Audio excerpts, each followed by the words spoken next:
Pandian store சீரியல்ல நம்ம மயிலோட வாழ்க்கையை எப்படியாட்டு சரி செய்யணும், கன்சீவா இருக்கிற விஷயத்த எப்படியாட்டு எல்லாத்துக்கும் தெரியப்படுத்தணும் அப்படின்னு சொல்லிட்டு மீனா முயற்சி பண்றாங்க. ஆமாங்க, நம்ம மயிலையும் நம்ம கோமதியும் ஒன்னா ஒரே இடத்துல வர வச்சு நம்ம மீனா எல்லா உண்மையும் சொல்ல வச்சிடலாம் அப்படிங்கிற மாதிரி எல்லாம் நினைக்கிறாங்க. தங்கமேல் அக்காவை எப்படியாச்சும் வீட்டுல சேர்க்க வச்சிடணும் அப்படிங்கிற மாதிரி எல்லாம் நினைச்சிட்டு இருக்காங்க.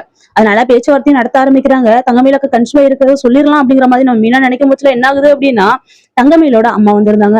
வர்றது மட்டும் இல்லாம மறுபடியும் தரக்குறைவா பேச ஆரம்பிக்கிறாங்க. மயில் பாவம் பாவம் அப்படின்னு சொல்லிட்டு மயிலோட என் பிள்ளையோட வாழ்க்கை இப்படி போகுது அப்படிங்கிற மாதிரி எல்லாம் நினைச்சு அவ அம்மா பாரதியை பயங்கரமா விட ஆரம்பிக்கிறாங்க.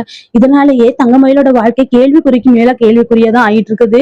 சரி செய்யணும் அப்படின்னு சொல்லிட்டு அவங்க அம்மா நினைக்கிற பாடே இல்ல. அது மட்டும் இல்லாம மயிலுக்கு இப்ப கோவம் வருது. நம்ம அம்மா தான் நம்ம வாழ்க்கையை இப்படி சீரழிச்சிட்டாங்க, கல்யாணத்தை எப்படியாச்சும் நடத்தி வைக்கிறேன் அப்படின்னு சொல்லிட்டு நிறைய பொய்களை சொல்லிட்டாங்க. இதனாலதான் நம்ம இப்ப வாழ்க்கை இப்படி இருக்கு. அது மட்டும் இல்லாம இப்ப மாச்சு மைனா கூட சரி செஞ்சு நம்மள சரவண மாமா கூட சேர்த்து வைக்கணும்னு நினைக்கிறாங்க. ஆனா நம்ம அம்மா ஏன் இப்படி பண்றாங்கன்னு தெரியலையே அப்படின்னு சொல்லிட்டு பயங்கரமா தங்கமேல கோபப்படுறாங்க. கோபப்படுறது மட்டும் இல்லாம அடிக்கவும் செய்ய ஆரம்பிக்கிறாங்க.